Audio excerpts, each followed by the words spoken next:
Bienvenue sur Docs en Blues, ta dose d'infos médicales sans filtre et sans coup de blues. Aujourd'hui, je suis accompagné de Alexandre Siffer, la classique, Ça bouge pas. et de son père, ça c'est beau. Faut Ouais. applaudir déjà. Non, bah écoutez, je suis très très content d'être là. Hein. Je suis vos émissions depuis le début forcément. Et donc ça me fait effectivement extrêmement bizarre d'être avec vous. C'est un honneur pour Ça moi nous de touche. pouvoir ramener mon papa ici et de vous le présenter. Et du coup, qui est accompagné de Sophia. Ouais, je suis ravie d'être là et en plus avec le père et le fils, avec qui je travaille d'ailleurs depuis plusieurs années, donc hyper ravie. Du coup, dans la fertilité. Dans la fertilité, ouais, du coup Donc je suis ça- sage-femme. Donc ça va être le gros sujet de la journée. Ouais, donc papa qui est biologiste et Sophia qui est sage-femme. Mm. Donc deux métiers assez différents dans la biologie de la reproduction, mais finalement vous travaillez pour une cause commune, quoi. Bah, en fait, non, on travaille dans un centre, puisque c'est un centre multidisciplinaire toujours quand on traite de prise en charge de l'infertilité, de l'assistance médicale à la procréation. Et on a des sages-femmes, on a des gynécologues, médicaux, chirurgicaux, des biologistes de la reproduction. Et donc cette équipe va tourner autour du diagnostic et du traitement. Ok, moi je vous propose qu'on fasse un petit parcours patient.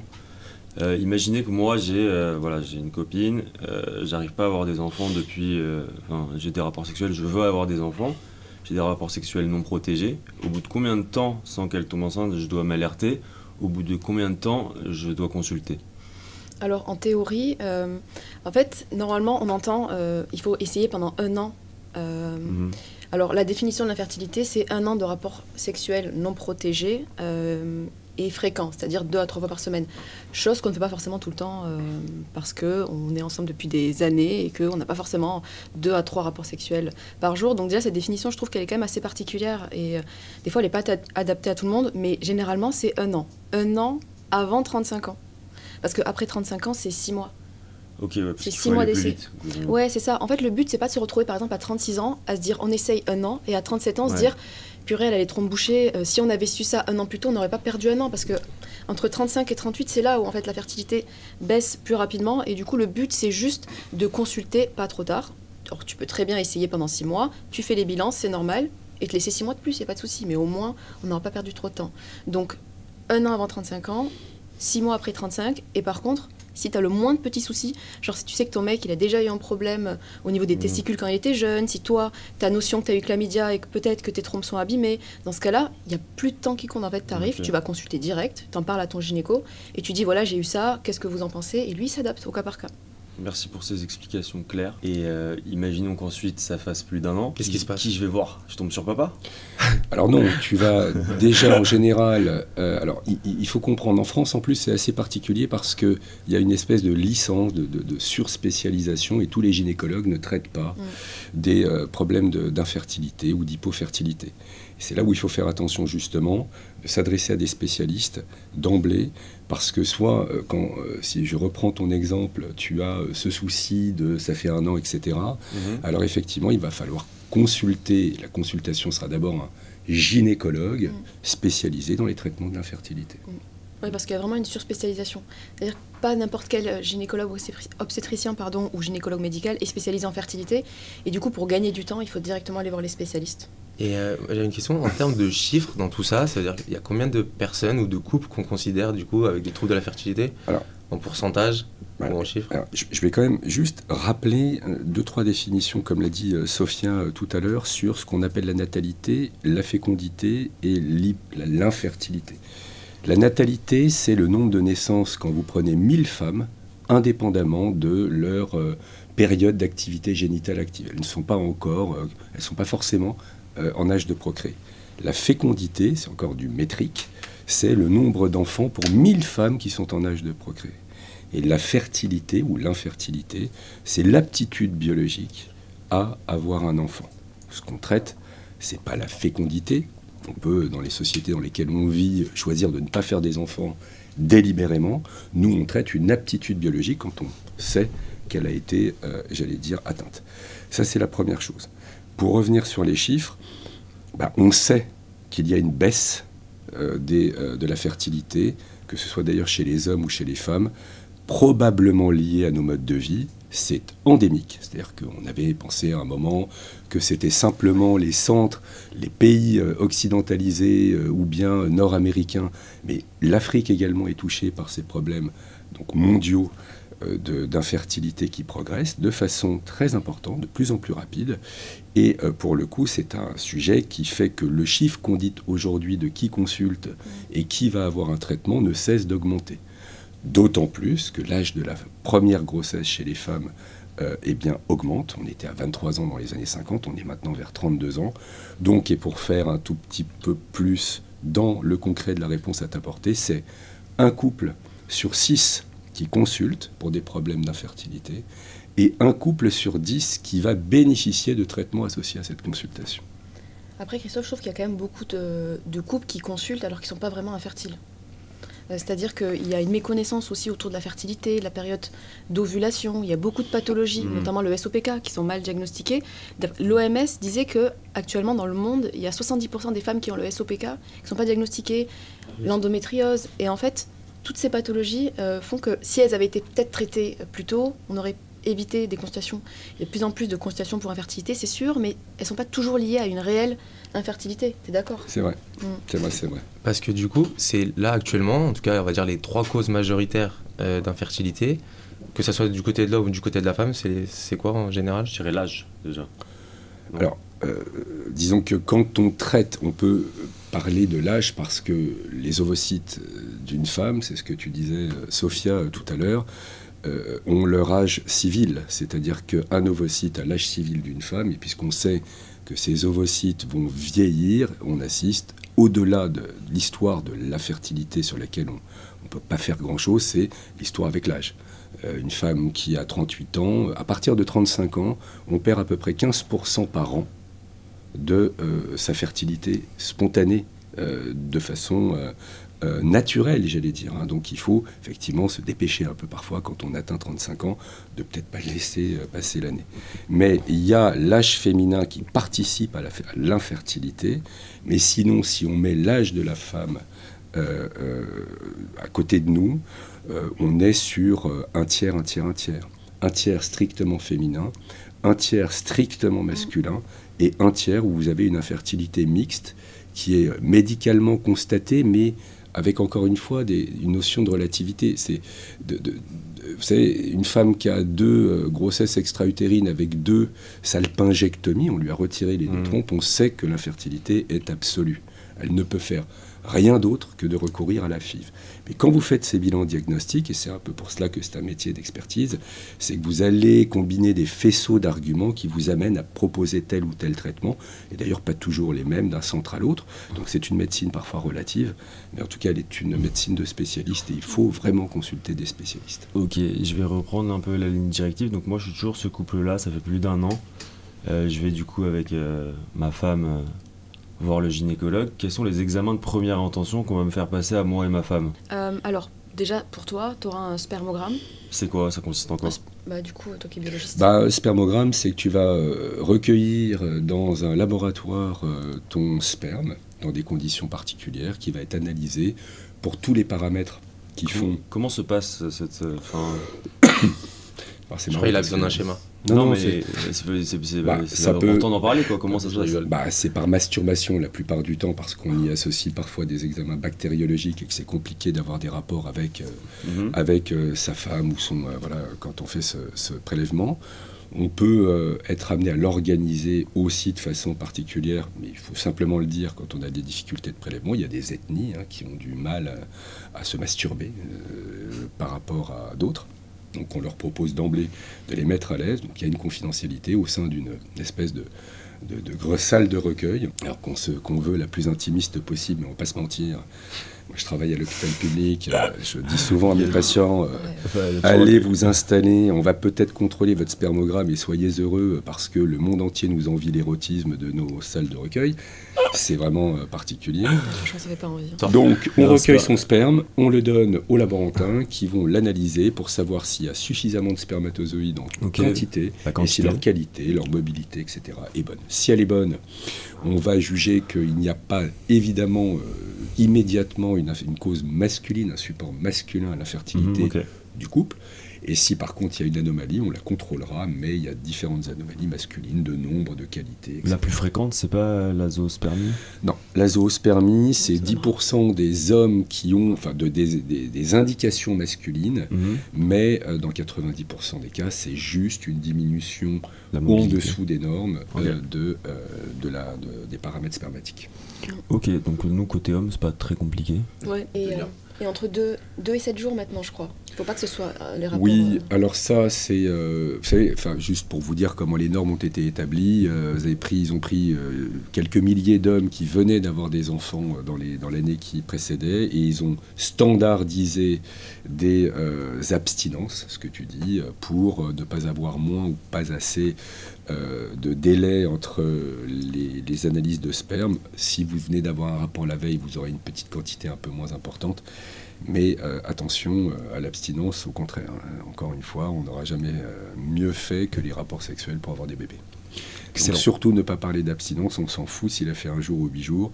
La qualité du prélèvement de sperme n'est pas tellement impactée par ces histoires d'abstinence. Okay, bon, oui, parce qu'en soi, qu'il y ait eu un jour d'abstinence ou pas, le spermatozoïde, s'il est bien fait, il est bien fait. Oui. Donc, oui, et puis il y a plein de raisons. Hein. Vous avez des mecs qui foutent leur sperme sur les pompes, et si on les interroge pas, vous avez une zoospermie, mais oui, mais il a foutu tout sur ses pompes. Il y a combien de spermatozoïdes dans... C'est plusieurs... 50 millions. Milliards, non? Pas milliards. Dans une éjac. Dans une éjac, oui, ça peut être c'est des centaines de millions. Mais en réalité, c'est plus de 15 millions de spermatozoïdes par millilitre.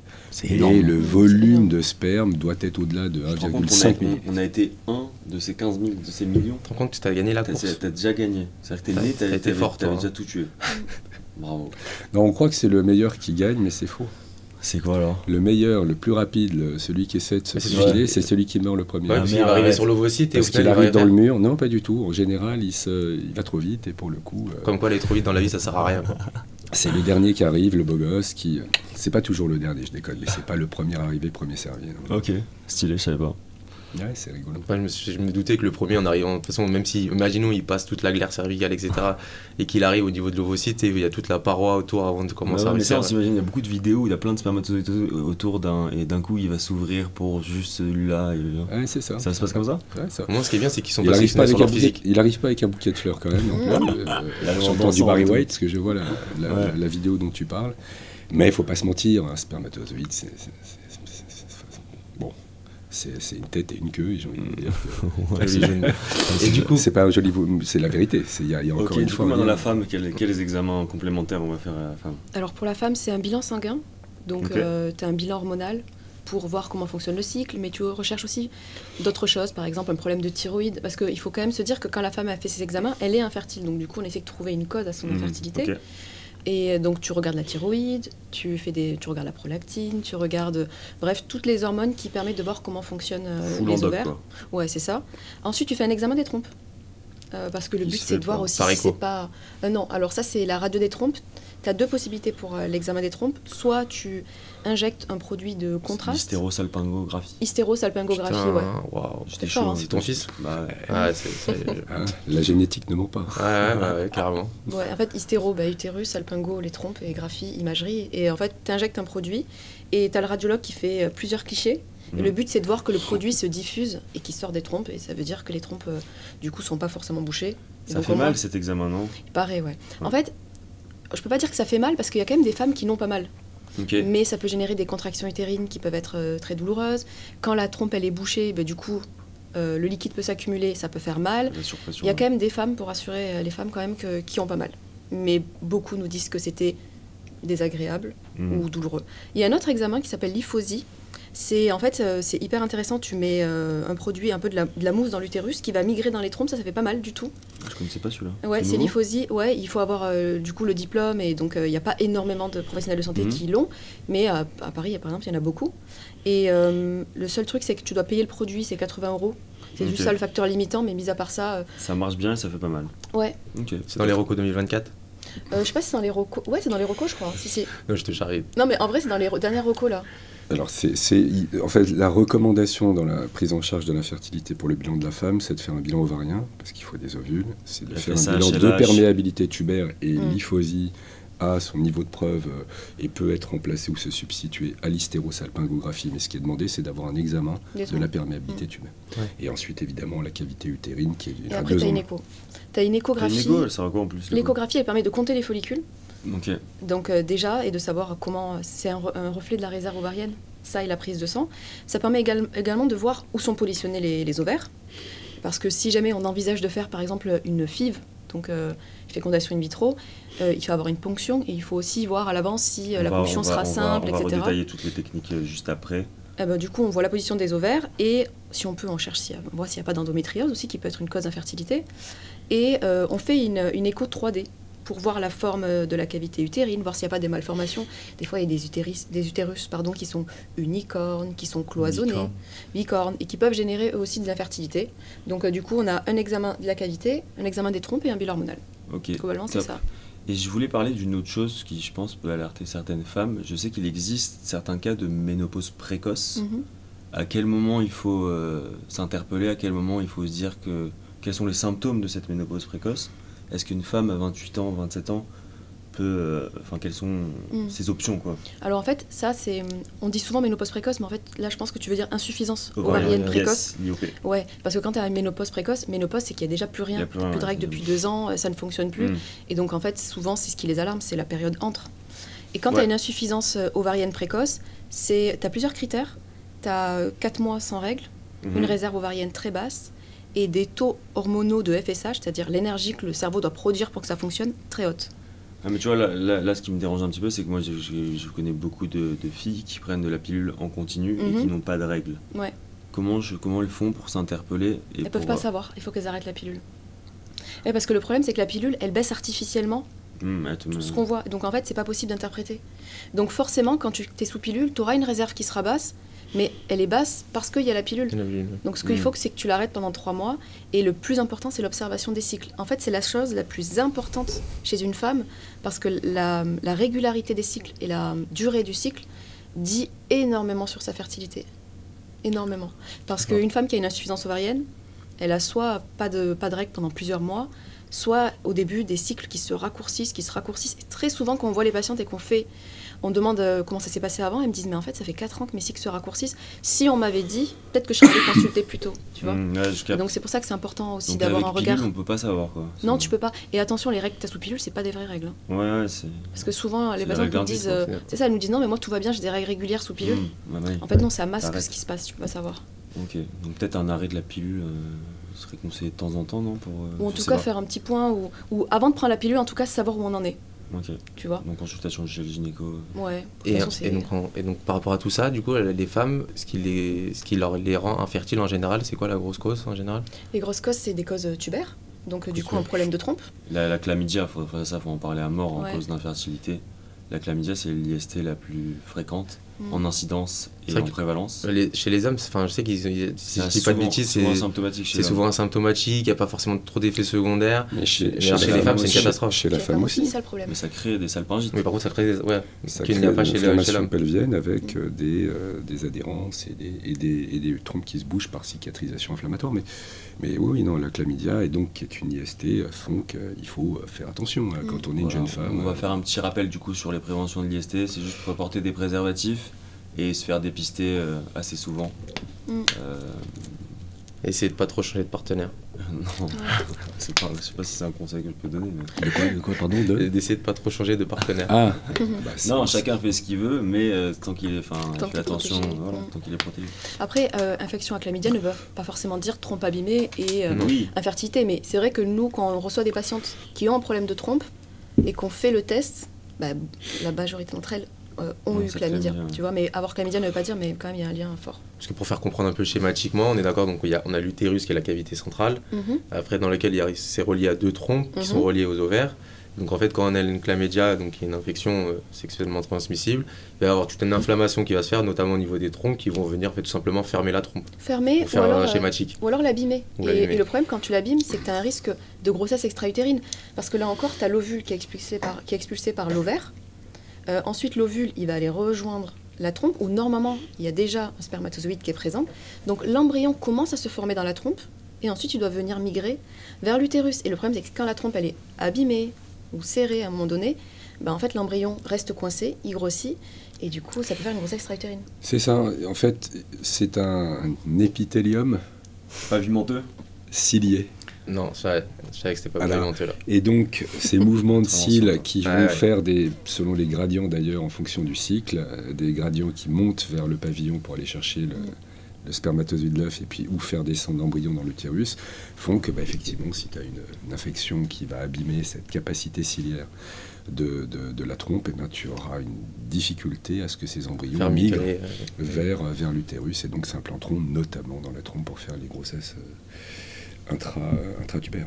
Et le tabac aussi peut ralentir Ouais. les mouvements des cils. Absolument. Le tabac peut Toutes les augmenter les cellules risques. ciliées. Hein. Mm. Ouais, même au niveau de pulmonaire et tout, Ouais. ça dégrade la cellule ciliée. Et du coup, pour en arriver un peu au cœur du sujet, c'est quoi les techniques qui existent?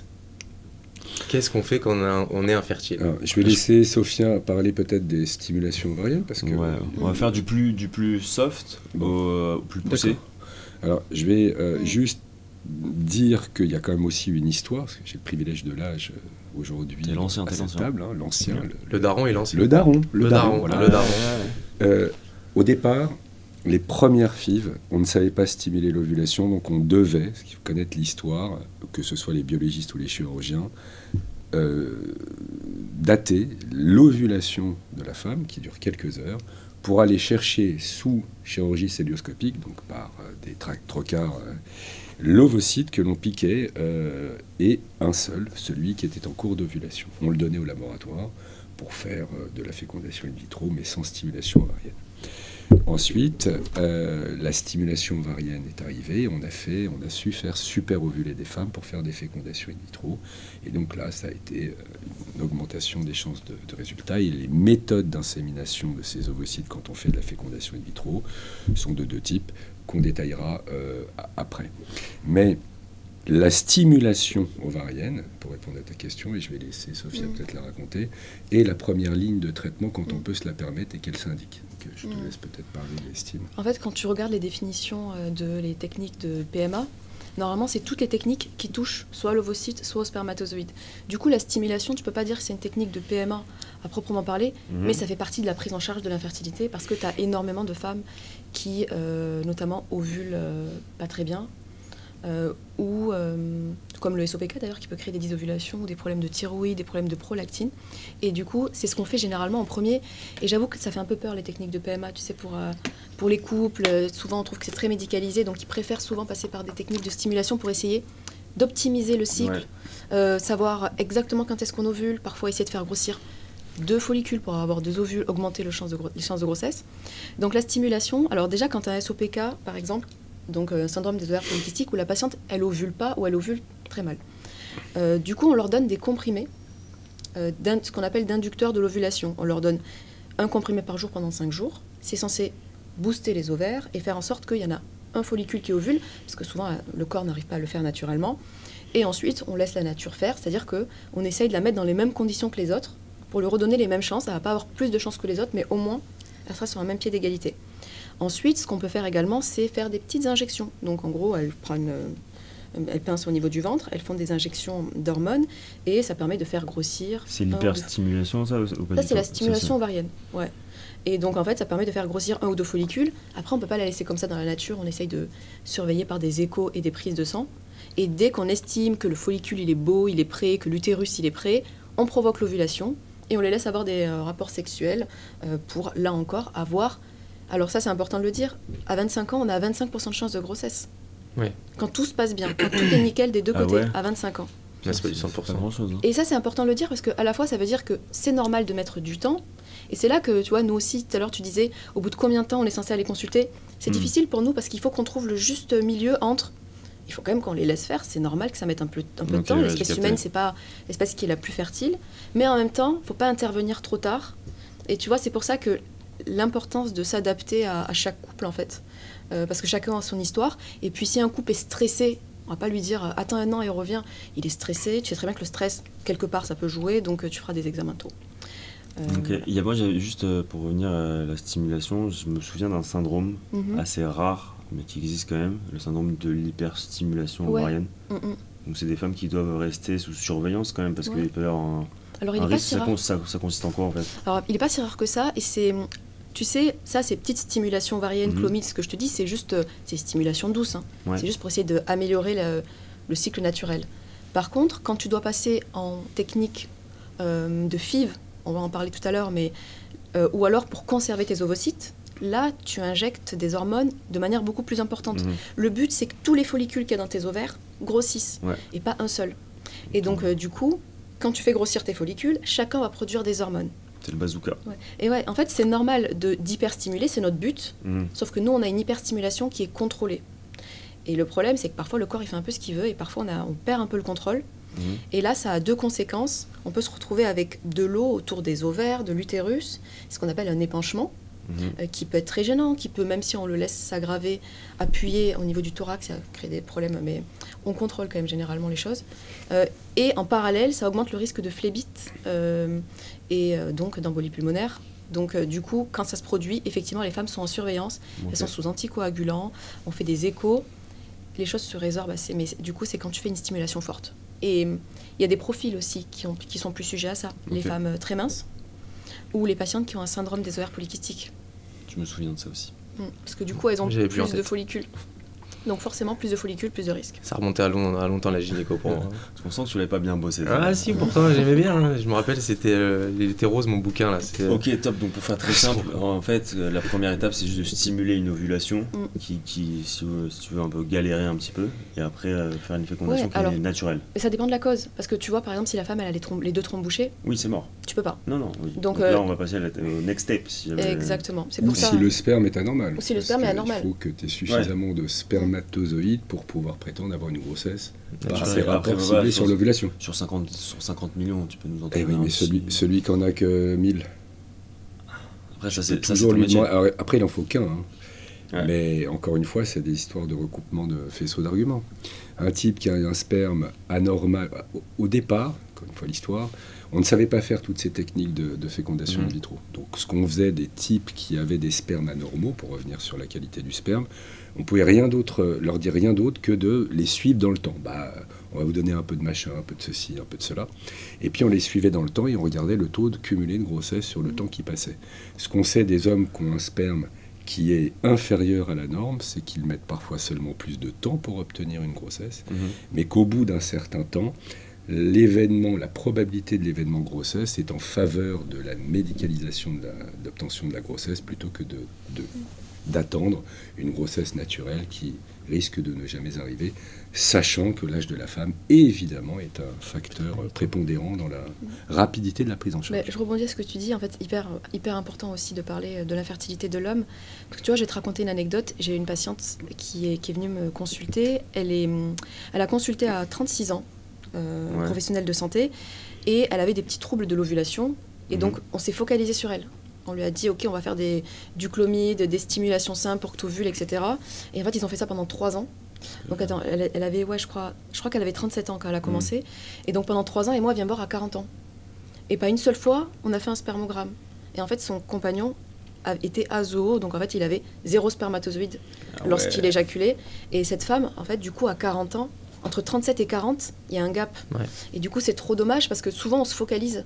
Et c'est hyper important de faire tous les examens parce que... C'est l'effet tunnel. C'est la base de les faire le spermogramme. C'est une perte de chance. Donc, c'est important de rappeler aussi la place de l'homme dans ces examens. Quoi. Ça, c'est typique de la médecine. C'est quand tu pars dans un diagnostic et tu es sûr que le problème il vient de tel endroit et pas de l'autre. Et que tu t'enfermes dans cette idée et tu vas à fond et tu élimines tout, mais que dans cette idée-là. Et en fait, la chose la plus simple, tu l'as complètement zappé. C'est pour ça que les protocoles de première intention sont plutôt pas mal de le faire de manière assez standard. Ouais, c'est clair.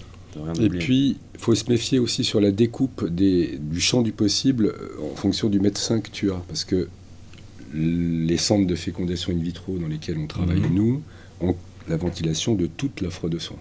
De la stimulation simple jusqu'à la micro-injection, la congélation des embryons ovocytes. Alors que les gynécos et sans vouloir les attaquer, mais les gynécos qui sont installés en ville et qui ne travaillent pas avec des centres de fécondation in vitro ont un accès qui est limité dans l'offre de soins et parfois à la seule stimulation ovarienne. Donc il y a parfois de temps en temps, l'histoire que raconte Sophia, c'est pas nous qui l'avons traité sans faire un spermogramme. C'est quelqu'un qui a été sollicité par un trouble de l'ovulation d'une femme qui avait 37 ans et qui l'a traité sur le plan de cette offre de soins limitée finalement à la femme. Donc il faut faire attention, encore une fois, il y a de très bons gynécos de ville et qui seront adressés. La plupart des patients qui nous sont adressés le sont par des gynécologues qui réfèrent à des centres de FIV. Donc, mais attention, quand ça dure trop longtemps et qu'on est dans le tunnel dont tu parles, les couples, les patients doivent se dire qu'il y a un problème. Ok, top. Donc on a fait la stimulation ovarienne. Maintenant, si on va faire un petit peu plus poussé, je sais que vous avez pas mal de techniques qui sont assez jolies. Oui. Avec des noms... Notamment la fécondation in vitro, qui est la plus classique, si je ne m'abuse. Alors, la première technique d'AMP, d'assistance médicale à la procréation, c'est l'insémination intra-utérine. Il y a des femmes pour lesquelles elles ont leur trompe en place, elles sont perméables et fonctionnelles, et on a parfois des indications comme des antécédents médicaux, comme des amputations de col type conisation, ou bien des qualités d'ovulation qui ne sont pas très bonnes. On associe la stimulation simple, paucifolliculaire, on veut 1 ou 2 follicules, à de l'insémination intra-utérine. Je veux que tu nous décrives ce que c'est. L'insémination intra-utérine, je prends du sperme du patient qui est suffisamment riche. Toujours dans la machine à branlette. Il y a eu la pougnette quand même. Vous savez que tu parles de machine à branlette, mais il y a des types qui ont designé des machines à branlette. Ah, ils ont pimpé la machine. Ça s'est arrêté. C'est un truc qui vient de chez les vétos, parce que tu peux pas, l'animal ne se masturbe pas, on va dire.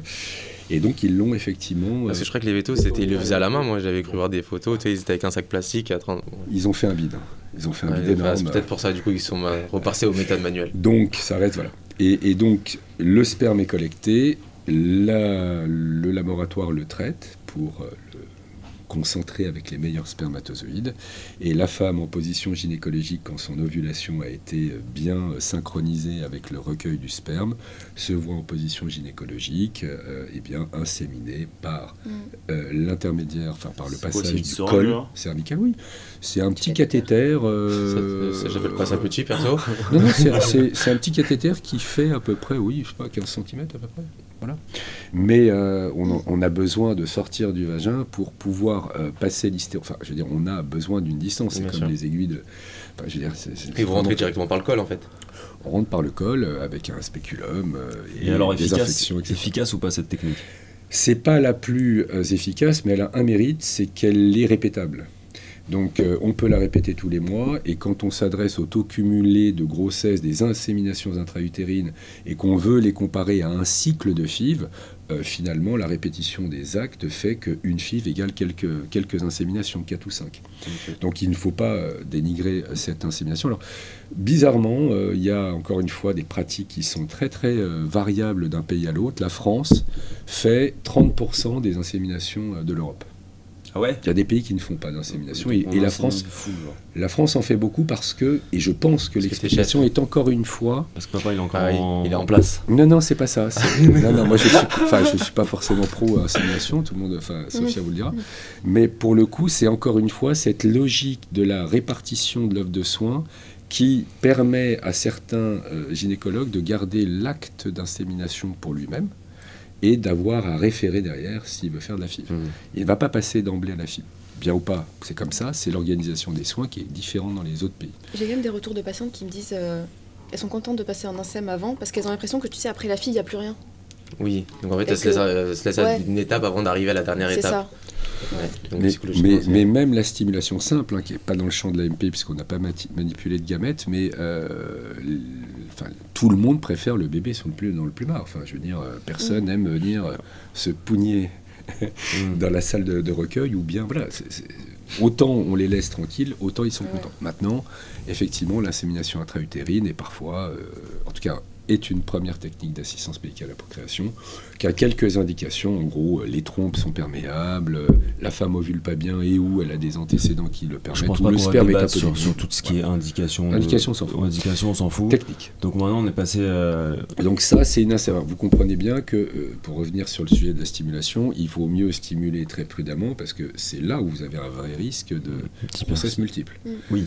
Toutes ces grossesses de haut rang que vous voyez, les sextuplés, je sais pas quoi des États-Unis, c'est jamais des FIV, c'est toujours des inséminations intra-utérines qui ont échapper au contrôle dont parlait Sophia, du monitorage de leur ovulation.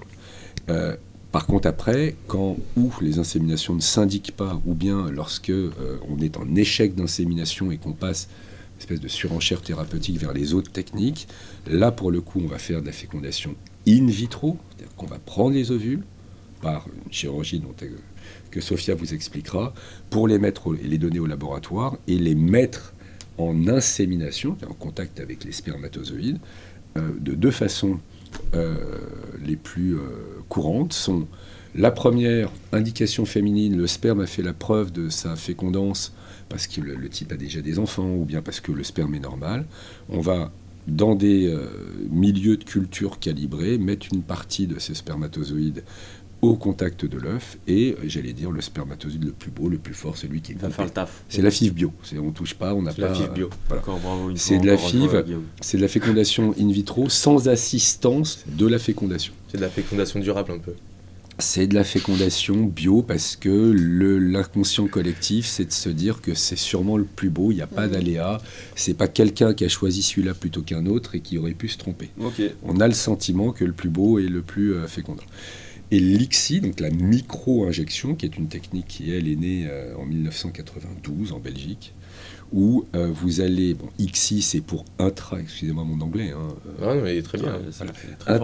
J'ai pas encore parlé. Tu viens nous lâcher une vraie date, 1992. Intracytoplasmic sperm injection. Oh là là, t'as pas fait des congrès, toi? Micro-injection de sperme... Oui, absolument. C'est vrai. Micro-injection de spermatozoïdes dans le cytoplasme de l'œuf. Et ça, cette technique, elle a révolutionné. Je vous ai dit que la stimulation ovarienne, c'est j'ai beaucoup d'ovules et donc j'augmente les chances de grossesse par cycle. La fécondation in vitro, je sais fabriquer des embryons dans les conditions de laboratoire, donc j'ai réglé, c'était les premières techniques.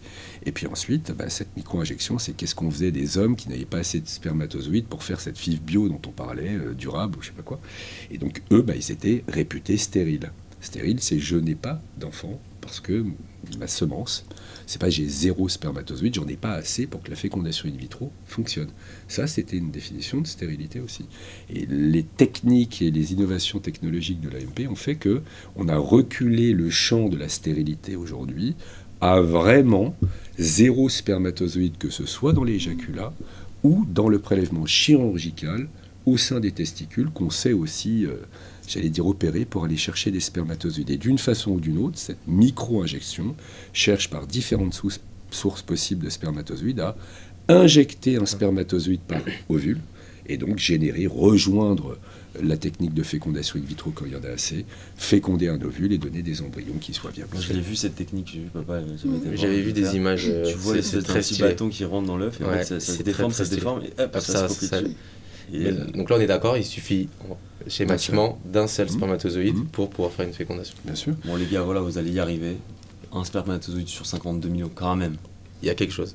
Il y a quelque chose à aller faire. Voilà, donc sur les techniques proprement dites, après, et pour finir sur le champ des techniques et parler de ce qui est médical dans la prise en charge notamment de la récolte des ovules dont on parle, puisqu'on sort les ovules du corps de la femme, il reste que, évidemment, une autre innovation a un peu révolutionné les techniques d'assistance médicale à la procréation, c'est les progrès qu'on a su faire en matière de congélation d'échantillons biologiques. C'est là où ton taf entre en jeu. Le congelé, bon, mais il y en a tellement que même si la moitié mourait, c'était pas très grave, il en restait la moitié.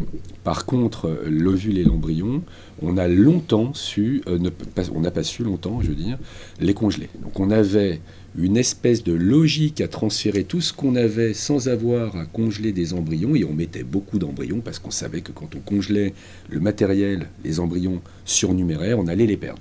Donc il y a une espèce de dimension de logique à transférer beaucoup, ce qui générait les risques de grossesse multiple qu'on sait être une complication majeure à l'époque des actes d'assistance médicale à la procréation de type fécondation in vitro. Et puis quand on a su très bien congeler, la méthode s'appelle la vitrification. On a su... T'as pas fait la première en France ou un truc comme ça? On a eu à Jean Verdier la chance de faire la première, d'avoir la première naissance de vitrification. Elle est en place, hein. Quelqu'un là, quand même. Ouais, enfin, stylé, tu vas cacher ça. Stylé, c'est-à-dire j'étais un des moins bons congélateurs des anciennes techniques, donc j'étais un des premiers à me précipiter sur une technique qui marchait mieux. Donc en fait, voilà, on peut raconter l'histoire comme on veut. On peut dire qu'on est très bon, on a eu la première, ou qu'on était tellement mauvais qu'heureusement qu'on a été sauvé par une nouvelle technique. Enfin, en tout cas, c'est comme ça que l'histoire s'est passée. On a été les premières spécialistes. Ouais, c'est beau d'être humble à ce niveau. Ouais, enfin, humilité, très fort. Voilà. Comme son fils. Bon, en tout cas, du coup, on a su congeler les embryons, qui n'était pas le matériel biologique le plus compliqué, mais quand même, on a su les congeler et donner des chances, pour le coup, sur ce matériel congelé, après préparation des femmes et de leur endomètre, peut-être que Sophia en dira un mot. Et gros champ actuel, finalement, on ne savait pas bien, malgré ces techniques, congeler l'ovocyte, et donc pour le coup on ne pouvait pas parler de préservation de fertilité féminine. Mais on va en parler juste après, on a encore plein de sujets à parler, c'est pour ça que Sophia, tu vas nous expliquer rapidement le côté médical. Absolument, donc, et c'est la dernière technique, donc vitrification embryonnaire et ovocytaire, révolution numéro 3, stimulation ovarienne, il y a eu les techniques de fécondation in vitro type ICSI et la vitrification. Vous avez les 3 thèmes qui font qu'aujourd'hui, les techniques de fécondation in vitro marchent de mieux en mieux. Parfait, incroyable. Sophia, du coup? La conservation des ovocytes ? Ouais. Alors moi, du coup, dans mon centre, je travaille avec Christophe, qui d'ailleurs est pour moi l'un des meilleurs bio, donc je pense que vous avez beaucoup de chance. J'ai bien fait de venir, on est en famille là. Pourtant, je suis un petit peu grippé, mais voilà, restons longtemps. Une petite trachéite, ça va, je crois. Vous m'avez soigné. Non. Alors moi, du coup, pour te dire à peu près ce que je fais dans le service, comme ça au moins. Allez, c'est pas mal. Alors je suis sage-femme et du coup je suis responsable de la préservation de la fertilité.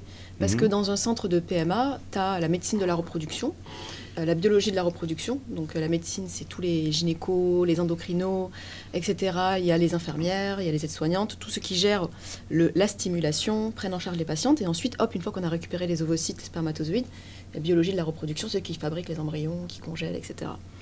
Et tu as aussi des centres de PMA qui ont des services de préservation de la fertilité comme le mien. Et donc mon rôle, c'est quoi ?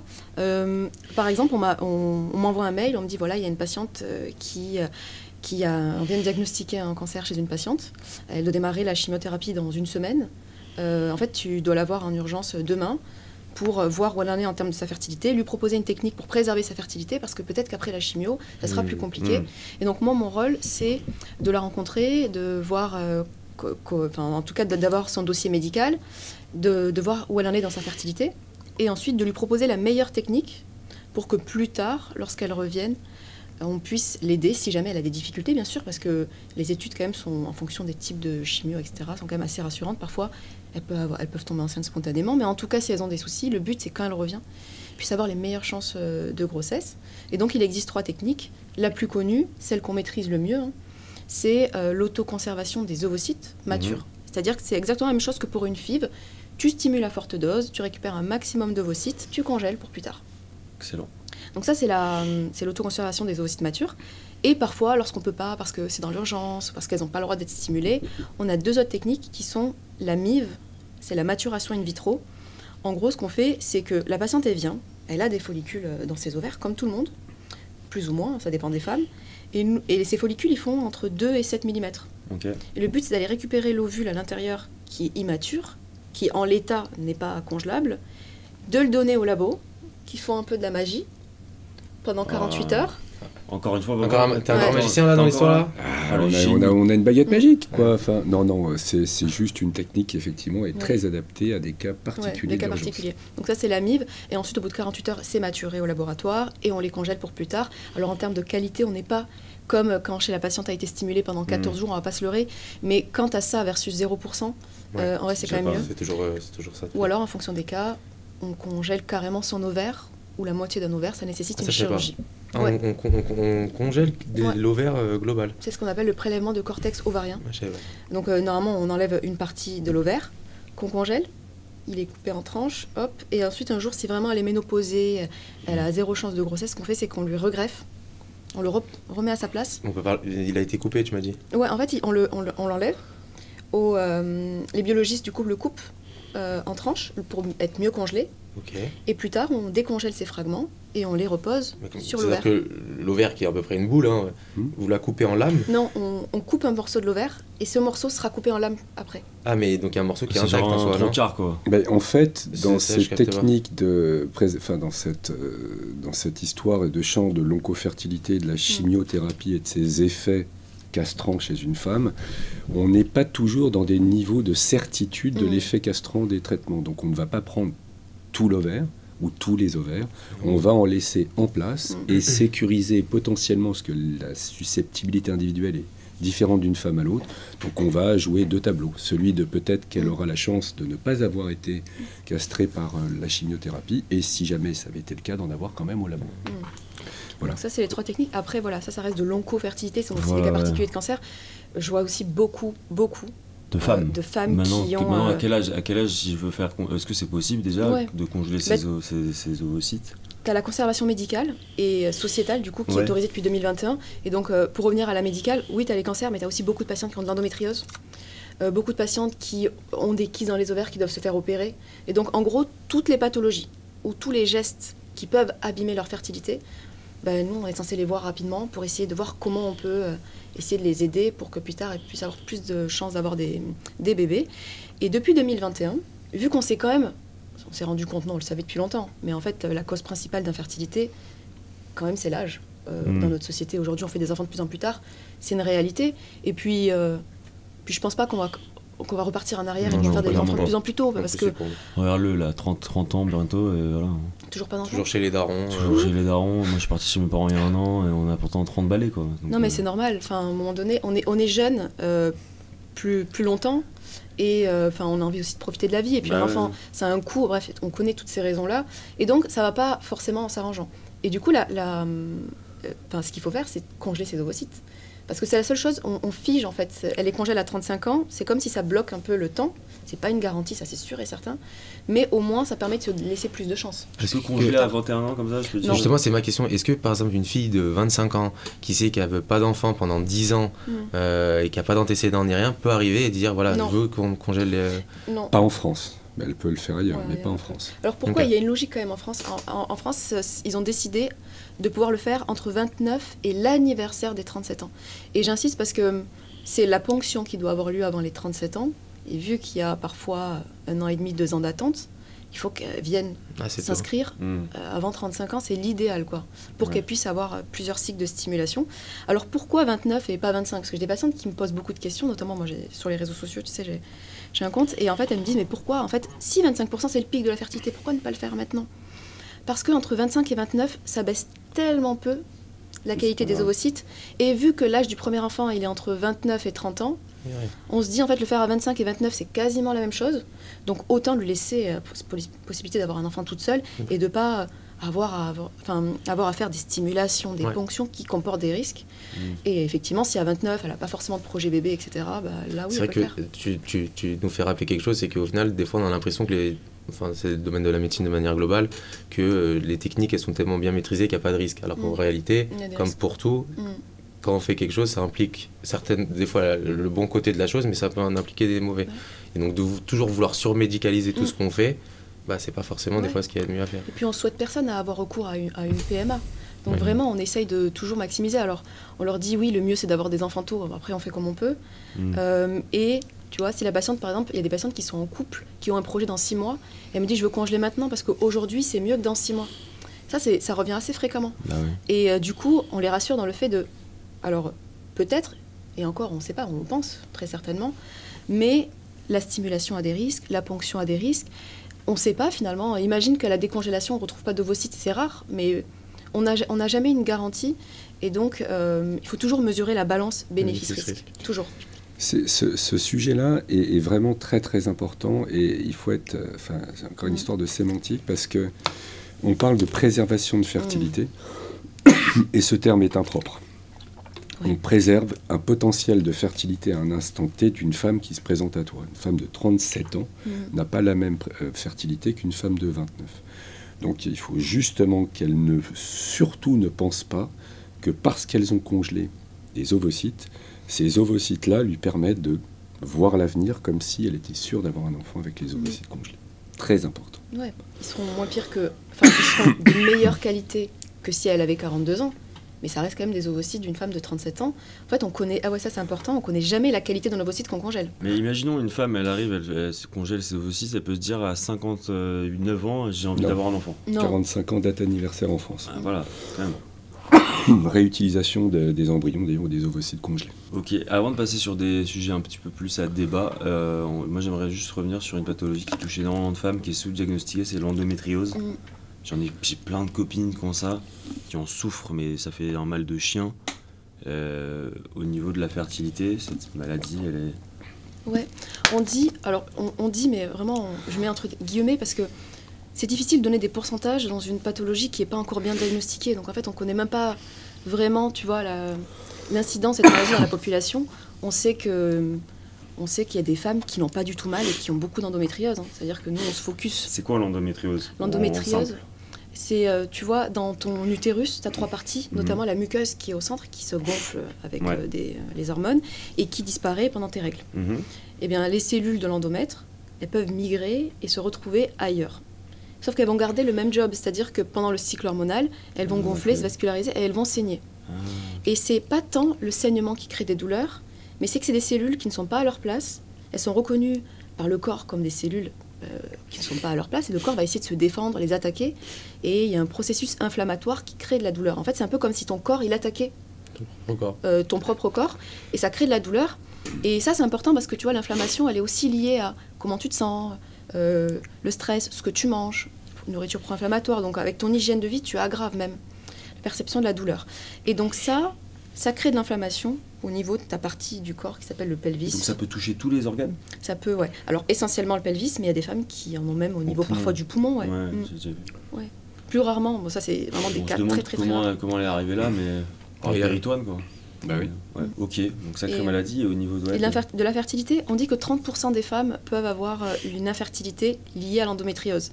Ça, c'est quand on voit le verre à moitié vide. Quand tu vois le verre à moitié plein, ça veut aussi dire que 70% des femmes qui ont de l'endométriose n'auront certainement pas de problème de fertilité lié à ça, ce qui est quand même assez... Et du coup, tu vois, pour rebondir, le SOPK, en termes de fertilité ou d'infertilité, c'est quoi les proportions? C'est comment? En fait, le problème, c'est que le SOPK, tu peux avoir un SOPK et avoir aucun problème d'ovulation. Et donc, c'est pas le SOPK qui crée l'infertilité, c'est le SOPK qui crée un trouble de l'ovulation, qui se voit facilement, il suffit d'observer les règles, et ce trouble de l'ovulation crée de l'infertilité. Ouais. Et donc c'est surtout ça. Sauf que nous, on sait assez bien gérer les troubles de l'ovulation, et donc l'essentiel, c'est d'être diagnostiqué tôt et de consulter tôt un spécialiste. Un hirsutisme? Et pas forcément. Non, il n'y a pas de flamme si, mais c'est 2 signes parmi 3. Alopécie? Ouais, en gros, c'est... bon, là, du coup, on est passé au SOPK, mais en gros, c'est... Il faut au moins avoir 2 signes parmi 3, c'est les critères de Rotterdam. C'est une hyperandrogénie clinique ou biologique. Effectivement, clinique, tu as alopécie, hirsutisme, acné, prise de poids, etc. Biologique, c'est une augmentation de la testo. Tu peux avoir, il faut voir au moins plus de 20 follicules sur un des 2 ovaires. Oui, c'est vrai. Et des troubles du cycle. Mais tu vois, vu que c'est 2 sur 3, tu peux avoir troubles du cycle et acné, et avoir des ovaires normaux, ou à l'inverse, ovaires normaux, troubles du cycle, mais avoir pas d'alopécie, pas d'hirsutisme. Ouais. Donc tu as des... Ouais, ça prend différentes... ouais, trop de formes. En fait, il y a un SOPK par femme, quoi. Et donc comment l'endométriose, du coup, elle impacte la fertilité? De 3 manières principales. La première, c'est qu'elle peut se loger dans les trompes, tout simplement. Et donc, du coup, si ça bouche les trompes, infertile. Ça peut également créer, en fait, avec des adhérences, tu sais, tu peux te retrouver avec un ovaire qui est là-haut, ici, des trompes. En fait, anatomiquement, ça peut modifier les choses du fait des adhérences, parce que ça colle dans le pelvis. Et la troisième, et c'est la plus complexe, c'est que ça crée de l'inflammation, et que la rencontre, tu me couperas si jamais, la rencontre entre l'ovocyte et le spermatozoïde et la rencontre entre l'embryon et l'utérus nécessite d'être dans un environnement sain, pas inflammatoire.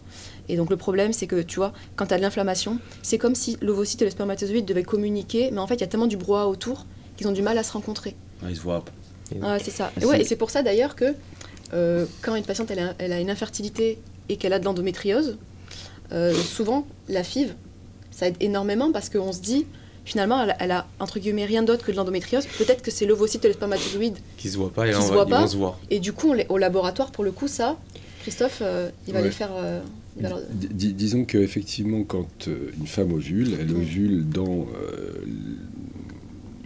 de l'ovaire dans le puits de fertilité, l'amour étant dans le pré, eh bien, ce liquide inflammatoire qui est présent au niveau péritonéal, et à un moment, cet ovocyte qui est libre dans ce puits de fertilité, va subir les effets de ce liquide inflammatoire et va perdre sa compétence fonctionnelle d'être fécondé par un spermatozoïde. D'où le fait de l'extraire par la fécondation in vitro avant qu'il ne soit ovulé pourrait régler les problèmes d'infertilité d'une endométriosique qui n'aurait pourtant pas d'implant tubaire, enfin qui aurait une perméabilité tubaire tout à fait normale et rien d'autre que cette endométriose superficielle.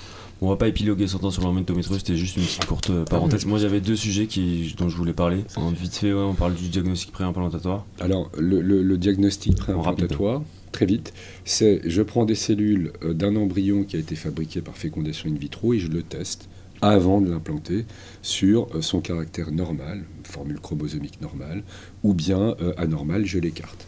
De façon, j'ai une recherche a priori, j'évite une maladie qui se transmet chez les enfants, les myopathies, etc., les mucoviscidoses, et on sait rechercher ces anomalies a priori. Ça existe en France, c'est permis.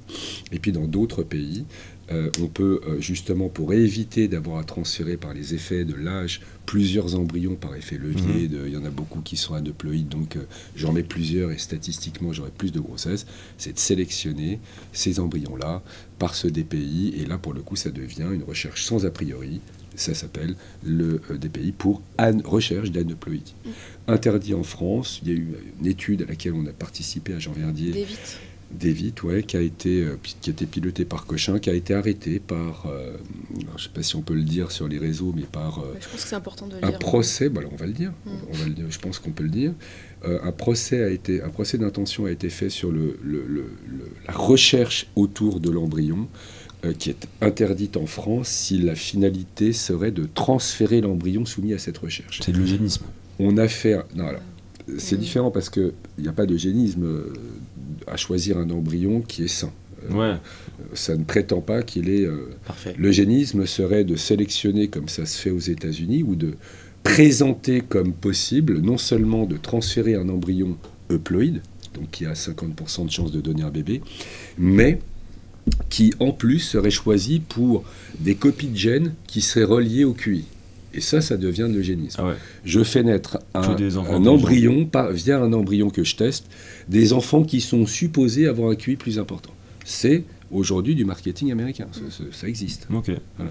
Bon, donc en France, on n'a pas le droit de le faire, et croyez-moi, on n'aura pas le droit de le faire avant longtemps, parce qu'il y a une espèce de lobby anti des pays en France, justement par des confusions très importantes entre ce qu'est l'eugénisme et ce qu'est la meilleure chance à donner à une femme en évitant justement des grossesses pathologiques à des âges avancés de type grossesse multiple. Moi, je voulais dire un truc là-dessus, mais tu vois, par exemple, lorsqu'on fabrique des embryons, du coup, souvent les patientes pensent que parce qu'on les fabrique, forcément, ils sont bien. Alors qu'en fait, nous, on ne sait pas trop ce qu'on fabrique. C'est-à-dire que c'est pas parce que l'embryon, il est beau, il a des beaux critères, qu'il est bien génétiquement.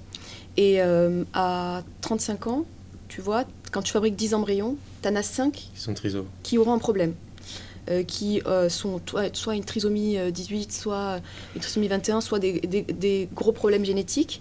Et ça, même si on les a, même s'ils sont beaux, on est incapable de savoir lesquels sont bons ou pas. Donc en fait, on met à l'aveugle. Et le problème, c'est que du coup, on a des échecs d'implantation avec des patientes qui culpabilisent parce qu'elles pensent que parce que la veille, elles ont stressé, du coup, c'est à cause d'elles. Même pour nous, scientifiquement, c'est compliqué parce qu'on ne sait jamais si le problème, c'était l'utérus, tu vois, et du coup, ça nous... Si on savait dès le début qu'on mettait des beaux embryons et que ça marche jamais, directement, on se dit, c'est peut-être l'utérus, c'est peut-être l'immunité. Là, on sait pas trop, on est un peu à l'aveugle, et les patientes, elles perdent des mois et des mois. Il y a un impact psychologique énorme, il y a des fausses couches tardives, alors qu'on aurait pu largement éviter ça. Et ça, je trouve qu'il est dommage, parce que oui, ce test n'améliore pas l'embryon, c'est sûr. Par contre, il nous évite de perdre du temps, il évite l'impact psychologique énorme des patientes. Ça, c'est la première chose. Et oui, quand Christophe disait on n'est pas prêt de changer, c'est parce que je trouve que les gens qui votent les lois, je pense, tu me diras ce que tu en penses, mais j'ai une pote qui est, un pote qui est biologiste, et il me disait, tu sais, quand en 2021 la loi est passée, tu avais des députés qui sont venus au labo, et ils leur ont posé une question, ils leur ont dit, on congèle où les fœtus ? Ah ouais, C'est-à-dire que les gens qui votent les lois pensent qu'on congèle, tu sais, des fœtus comme ça. Et tu te dis, comment tu veux que les choses avancent si déjà les gens ont une image comme ça, hyper... Et puis, je rajouterais qu'il y a aussi une dimension économique qui est très importante. En France, la médecine est gratuite, que toutes ces actes innovants technologiques coûtent très cher, et que la France, dans l'état actuel des comptes publics, ne peut pas se permettre de proposer des tests aussi coûteux. Tester un embryon de diagnostic préimplantatoire pour maladie, pour éviter une maladie qui est permise en France, je vous le rappelle, ça coûte pour l'équipe de Paris à peu près 1 000 € par embryon. Mais chaque transfert, c'est combien? Donc imaginez si vous le faisiez sur tous les embryons des femmes de plus de 35 ans, parce qu'on sait que leurs embryons vont de plus en plus être anormaux. La France aujourd'hui ne peut pas se le permettre, et parfois on peut se demander s'il n'y a pas une espèce de médico-économique, de quelque chose qui, sous l'égide de l'eugénisme, etc., serait aussi une dimension économique forte. Je pense que les deux se sont confondus aussi. Merci pour ces explications. Maintenant, un dernier petit cas. Imaginons que Guillaume et moi sommes homosexuels. On a tous les deux 31 ans et on a un désir d'avoir un enfant. On consulte chez vous. Alors, peut-être j'ai pas compris la médecine, mais... La gestation pour autrui, le prêt d'utérus. Et ça, c'est interdit en France. C'est de ça dont tu parles. Ok, j'avais pas. Tu pensais à quoi? La greffe d'utérus? Je sais pas comment 2 hommes pouvaient faire un enfant, surtout. C'est permis. Merci Guillaume, merci. Encore une masterclass. 10 ans de médecine. C'est permis dans la plupart des pays dans le monde. Sauf encore une fois aux États-Unis. La grossesse pour autrui, oui, mais ok, d'accord. Mais moi j'ai amené la grossesse pour autrui. C'est ça que j'avais gâté. Donc c'est pas autorisé en France? Non, c'est pas autorisé. Pourtant, il y a des cas médicaux. C'est pas seulement les homosexuels. Tu as des femmes qui ont des syndromes de Rokitansky, notamment avec des atrophies utérines, des absences d'utérus possiblement portant une grossesse, qui peuvent, chez les hétérosexuels, j'entends, avoir recours à cette GPA. Non, elle est interdite en France. Elle a été débattue, au même titre que toutes les autres techniques, lorsque la loi de bioéthique a été révisée en 2021, voilà, enfin, qu'elle a été votée en 2021. Et l'idée, c'est de retenir la sacro-sainte marchandisation du corps humain, pour ne pas se retrouver. Et là, il y a quand même quelque chose qui est effectif. Vous allez en Inde et vous avez toute une filière d'usines à bébés par des pauvres types qui n'ont pas une thune et qui vont se voir... alors, on peut juger que c'est de la marchandisation du corps humain, et celle qui le fait pour autant pourrait peut-être... elle se dire, mais arrêtez de m'emmerder, ça me fait vivre toute ma vie pour moi et mes enfants. Enfin, je veux dire, la notion de marchandisation du corps humain, c'est quelque chose qui est sûrement propre, mais qu'on ne peut pas valider. Donc, effectivement, je pense que ça ne va pas être perçu comme une inégalité homme-femme, que les couples de femmes peuvent avoir un enfant et que les couples d'hommes, non. Si, c'est vrai. C'est possible, oui, bien sûr. Mais bon, encore une fois, le débat, c'est-à-dire que les couples de femmes ont été plus militantistes, militantes que les couples d'hommes qui aujourd'hui ont déjà, se sont déjà arrangés. Alors ça, c'est un peu ce que tu me disais, d'avoir entendu des choses un peu dans les médias, mais aujourd'hui, la GPA existe. La communauté gay des hommes et des hommes ont des couples lesbiennes et s'arrangent entre eux pour qu'il y ait des prêts d'utérus qui soient faits en mode amical. Petit arrangement, quoi. Petit arrangement en copote. Et du coup, 2 femmes lesbiennes, elles ont par contre accès à un don de sperme. Oui, mais alors, on n'a pas le droit de faire quelque chose en France qui a été débattu, ce qu'on appelle la ROPA, on s'en fout. C'est une femme qui donne ses ovocytes pour fabriquer des embryons qui seraient portés par le conjoint de cette femme qui a donné ses ovocytes. Donc ça, non. Celle qui donne les ovocytes, celle qui donne ses ovocytes doit porter la grossesse. Et pas l'inverse. Ce qui est, encore une fois, ce que je trouve complètement con, mais enfin, bref.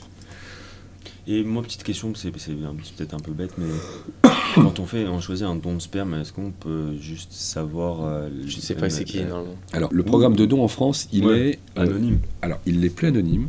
Il est gratuit, surtout. Donc, il n'y a pas de... Et c'est un peu la difficulté. Guillaume voulait se faire de l'argent, le pauvre. Ah, c'est vrai que les comptes, quand tu es interne, c'est pas évident. Je sais. La petite pougnette gratifiante. La pougnette rémunérée. Et on manque de donneurs, en plus. C'est dommage. C'est ça qui est le pire de tout ça. On manque de donneurs. Je sais ce que je Aujourd'hui, on fait une centaine de milliers de cycles d'AMP, c'est quelques centaines, intraconjugal j'entends, c'est quelques centaines en don par an en France. Donc tu peux pas savoir. Pénurie. Alors, En France, tu ne peux pas savoir, le don est non croisé, tu ne peux pas venir avec ta cousine et puis profiter de son sperme. Le don est anonyme dans le sens où tu ne vas pas le chercher sur catalogue. Tiens, toi, t'es plutôt beau gosse, t'as fait des études, hop, tiens, je vais prendre ce sperme-là. Ça existe Danemark, dans les banques danoises. Et en France, aujourd'hui, ils viennent de lever l'anonymat, c'est-à-dire que par le... là encore une fois, par le fait qu'il y ait quelque chose de constitutionnel qui soit d'avoir accès à ses origines, les enfants qui seront issus d'un don pourront demander des données identifiantes, le nom, le prénom, ou non identifiantes, c'est-à-dire je veux savoir si je suis l'enfant d'un don, ce que faisait mon géniteur. Est-ce qu'il a fait un niveau socio-culturel élevé, est-ce qu'il était artiste, est-ce qu'il était musicien, etc. Okay. Mais on pourra, aujourd'hui, celui qui donne doit accepter que, comme dans le film, surtout parce qu'on connaît les finances des internes, celui qui a donné beaucoup... Ouais, j'ai envie de recréer une villa moi tout seul, quoi. Alors, mais c'est dommage parce que dans tous les pays où il y a beaucoup de donneurs, c'est toujours pareil, on sait, c'est parce qu'ils sont rémunérés. En France, ça va être difficile. Hein. En France, tu vas pas être défrayé uniquement de tes frais, du coup, associés aux gestes que l'on donne. C'est-à-dire ton ticket de métro, ton taxi, si jamais tu viens juste à nous pour faire le prélèvement. Et en plus, on va te demander de confirmer ton choix par différents rendez-vous, etc. Non, le don en France est en crise. Il ne marche pas. Ok, bon, papa, merci beaucoup pour ton expertise clinique. Sophia, pour ta sincérité, ta franchise. D'ailleurs, tu as un compte où tu parles d'infertilité. Ouais, ça s'appelle Ma Fertility. Et du coup, ça parle de fertilité, de gynéco, endométriose. C'est vrai que si tu parlais de foot dessus, ça aurait pas été trop logique. Ouais, moi je pourrais. Non, en tout cas, c'était trop cool. Merci d'être venu. Ça nous a fait très plaisir de vous recevoir. Encore d'être là. Je me suis levé tôt ce matin. Merci à vous. Et le ton est très bon, bravo. C'est très agréable. C'était Doc Sans Blues. Merci.